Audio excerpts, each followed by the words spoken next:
The Orlando Freefall ride going to be taken down permanently following the death of 14-year-old Tyre Sampson back in March. Spectrum News 13 watchdog reporter Molly Durig joining us now from Icon Park on Orlando's southwest side. Molly, this is something that the Sampsons family has really wanted to see happen, right?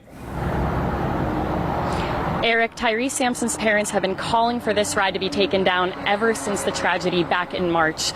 But an amusement ride safety expert I spoke with today points out that just because this drop tower ride behind me is being taken down, it doesn't necessarily mean rides like this will automatically be made safer.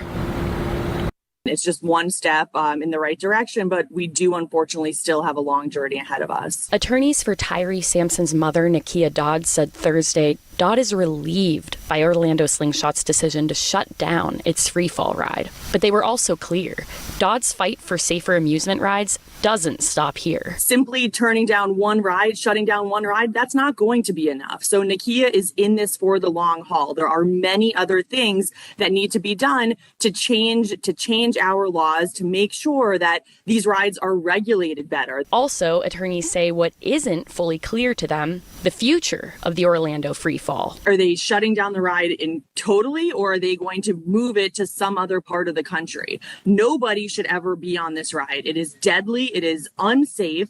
And this ride should just be completely torn down. After nearly 30 years of working as an amusement ride safety inspector, Ken Martin's not surprised by Orlando Slingshot's decision to shut down the ride. The industry wants to, quite frankly, make it go away as quick as possible. But Martin agrees. Shutting down this one ride won't automatically improve amusement ride safety at large. Each amusement ride is designed differently.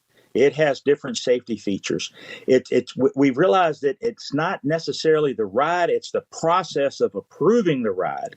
A process that differs from state to state. When something like this happens, a notice needs to go out to every state, to every amusement ride owner, and that ride needs to be properly inspected. And Ken Martin tells me back when this tragedy first occurred, the Commonwealth of Pennsylvania immediately issued a notice to all its amusement ride operators, telling them to double check their rides and make sure that they're inspected to manufacturer's protocols. But as Martin points out, that's just what one state did. There isn't a nationwide protocol in place for incidents like this, Eric. Changes to the attractions area of Orlando coming. Molly, thank you very much. Meanwhile, the state's Department of Agriculture continuing to investigate the Orlando Freefall ride. A preliminary report indicated Sampson slipped from the seat because someone manually adjusted a safety sensor.